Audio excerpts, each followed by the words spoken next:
माझं नाव अमित रमाकांत सांगते. मला थोडासा मानेचा त्रास होत होता आणि राईट हँड साईडला पेनिंग होतं. त्यामुळे मी डॉक्टरांशी येऊन कन्सल्ट केलं.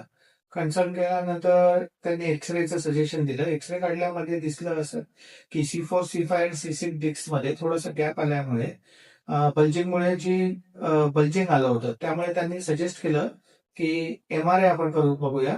एम-आर-आयमध्ये आपल्याला क्लिअर इंटेन्शन भेटेल, की नक्की किती गॅप आहे आणि काय इश्यू आहे. दुसऱ्या दिवशी ज्यावेळी एम-आर-आय केलं, त्यावेळी आम्हाला कळलं, की ती नस जी आहे, त्याला बल्जिंग आल्यामुळे सूज आल्यामुळे ती नस दाबली जात होती. मग त्यांनी न्यूरोसर्जनशी कन्सल्ट केलं आणि त्यानंतर एक छोटं सर्जरी सांगितली त्यांनी. त्या सर्जरीमध्ये मग डॉक्टरांनी ऑपरेट केलं. प्रॉपर त्या पिन्स हे करून नसा ब्लॉक करून त्यांनी इंजेक्ट केलं तिकडे.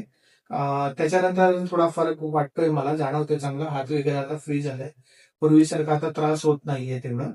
आणि डॉक्टरांची व्हिजिट्स असते रेग्युलर. प्रॉपर एक्सप्लेन करून सांगतात ते, की आपण काय सर्जरी केली, त्यामुळे तुम्हाला काय होणार. फर्दर त्यांनी हे पण सांगितलं, की तुमचं सिटिंग पॉश्चर वगैरे कसं असलं पाहिजे. वर्किंग स्टाईल कशी असली पाहिजे किंवा तुमचं वर्क प्रोफाईल डेस्क जॉब असल्यामुळे तुम्ही कसं बसून काम केलं पाहिजे, ते पण त्यांनी सांगितलंय. अँड ओव्हरऑल चांगला एक्सपिरियन्स आहे. दिवसातनं जवळ-जवळ 4-5 वेळा डॉक्टर येतात, प्रॉपर काळजी घेतात.